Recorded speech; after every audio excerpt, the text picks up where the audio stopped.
بسم اللہ الرحمن الرحیم، السلام علیکم۔ تو فائنلی پنجاب کے سرکاری ملازمین کی بڑی کنفیوژن دور ہو چکی ہے،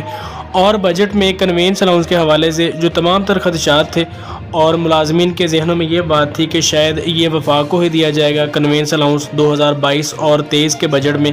لیکن اب یہ مصدقہ اطلاعات آ چکی ہیں کہ کنوینس الاؤنس پنجاب کے تمام ملازمین کو 1 اگست کی تنخواہ میں 100% اضافے کے ساتھ دے دیا جائے گا۔ یہ تمام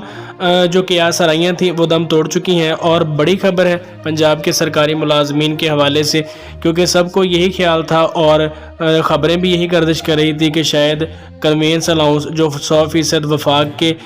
بجٹ میں اضافہ کیا گیا ہے وہ پنجاب کو نہ ملے، یعنی صوبوں کو نہ دیا جائے۔ لیکن یہ تمام تر جو جھوٹی خبریں ہیں یہ ختم ہو چکی ہیں، اور مصدقہ اطلاعات یہ آئی ہے کہ 1 جون سے جو اضافہ لگے گا تنخواہ پر اور اگست کی تنخواہ میں دیا جائے گا، یہ 100% کنوینس الاؤنس کا اضافہ بھی سرکاری ملازمین جو پنجاب کے ہیں انہیں دے دیا جائے گا۔ اور اس کے علاوہ جو دوسری خبر ہے DRA کے بارے میں، ڈسپیرٹی ریڈکشن الاؤنس، وہ بھی پنجاب کے ملازمین کو مارچ سے ملے گا، جو کہہ رہے تھے کہ جون سے لاگو ہوگا اور بقایا جات نہیں ملیں گے، تو یہ خبر بھی غلط ہے، یہ مارچ سے ملے گا، اور 1 اگست کو جو تنخواہ ملے گی وہ پچھلے DRA کے جو بقایا جات ہیں 3 یا 4 ماہ کے، وہ ملا کر اکٹھی تنخواہ آئے گی، اور بقایا جات بھی تنخواہ میں دے دیے جائیں گے۔ بڑی خوشخبری ہیں دونوں ملازمین کے لیے، اور جو قیاس آرائیاں تھیں یہ ختم ہو چکی ہیں، اور ملازمین خوش ہو جائیں کیونکہ ان کی تنخواہ میں خاطر خواہ اضافہ ہوگا، اور مہنگائی کے لحاظ سے جو پریشانی تھی وہ کسی نہ کسی حد تک کم ہو چکی ہے، کیونکہ تنخواہوں میں حکومت کی جانب سے اچھا خاصا اضافہ بھی کر دیا گیا ہے۔